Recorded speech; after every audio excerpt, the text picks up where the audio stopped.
Hello friends, welcome back to my YouTube channel. It's me Tanu's ma'am. So ഇന്നൊരു health ടോക്കായിട്ടാണ് ഞാൻ വന്നിരിക്കുന്നത്. കാരണം as a health care professional കുറേ പേര് എൻ്റെ അടുത്ത് സജസ്റ്റ് ചെയ്തിട്ടുണ്ടായിരുന്നു ഒരു ഹെൽത്ത് ടോക്കിനെ പറ്റി. ഞാൻ അങ്ങനെ തിങ്ക് ചെയ്തപ്പോൾ എനിക്ക് ഏറ്റവും ഇപ്പോൾ സ്യൂട്ടബിളായിട്ട് തോന്നിയ ഒരു ടോപ്പിക് എന്ന് പറയുമ്പോഴത്തേന് ഫ്ലൂവിനെ പറ്റി സംസാരിക്കുക എന്നുള്ളതാണ്. ഫ്ലൂ വൈറസ് എന്ന് പറയുമ്പോൾ നമുക്ക് കോമൺലി 2 ടൈപ്സ് ഓഫ് വൈറസ് ആണ്, influenza A and B. Influenza virus എന്ന് പറയുന്നത് ഒരു സീരിയസ് ആയിട്ടുള്ളൊരു ഹെൽത്ത് കണ്ടീഷനാണ്. സോ അത് നമുക്ക് വൺസ് വന്നു കഴിഞ്ഞാൽ ഭയങ്കര കോംപ്ലിക്കേഷൻസ് ഉണ്ടാവും, ഈവൻ ഡെത്ത് വരെ സംഭവിക്കാനുള്ളൊരു റീസണായിട്ട് മാറും ഇൻഫ്ലുവൻസ വൈറസ്. സോ നമുക്കിത് പ്രിവെൻറ്റ് ചെയ്യാൻ പറ്റിയ ഒറ്റയൊരു പ്രിവെൻറ്റീവ് മെഷർ എന്ന് പറയുന്ന ഒരു ഫ്ലൂ വാക്സിനേഷൻ്റെ ഷോട്ട് എടുക്കുക എന്നുള്ളത് മാത്രമാണ്. So the best way to protect our child as well as adult എന്ന് പറയുന്നത് നമുക്ക് ഇയർലി ഉള്ള ഒരു ഫ്ലൂ വാക്സിനേഷൻ്റെ ഷോട്ട് എടുക്കുക എന്നുള്ളത് മാത്രമാണ്.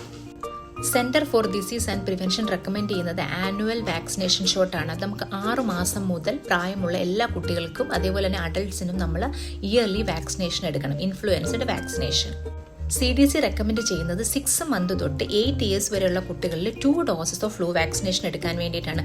ഈ 2 ഡോസസും തമ്മിലുള്ള വ്യത്യാസം എന്ന് പറയുന്ന ഒരു ഗ്യാപ്പ് എന്ന് പറയുന്നത് 4 വീക്സ് ഗ്യാപ്പിൽ വേണം നമ്മൾ ഈ 2 ഡോസസ് കുട്ടികൾക്ക് കൊടുക്കുവാൻ വേണ്ടിയിട്ട്. വാക്സിനേഷൻ എടുത്ത ചില കുട്ടികളിൽ അല്ലെങ്കിൽ ചില വ്യക്തികളിൽ വിത്തിൻ 24 hours ഓഫ് വാക്സിനേഷൻ നമുക്ക് ചെറിയ രീതിയിലുള്ളൊരു കോൾഡിൻ്റെ സിംറ്റംസ് കാണപ്പെടാറുണ്ട്.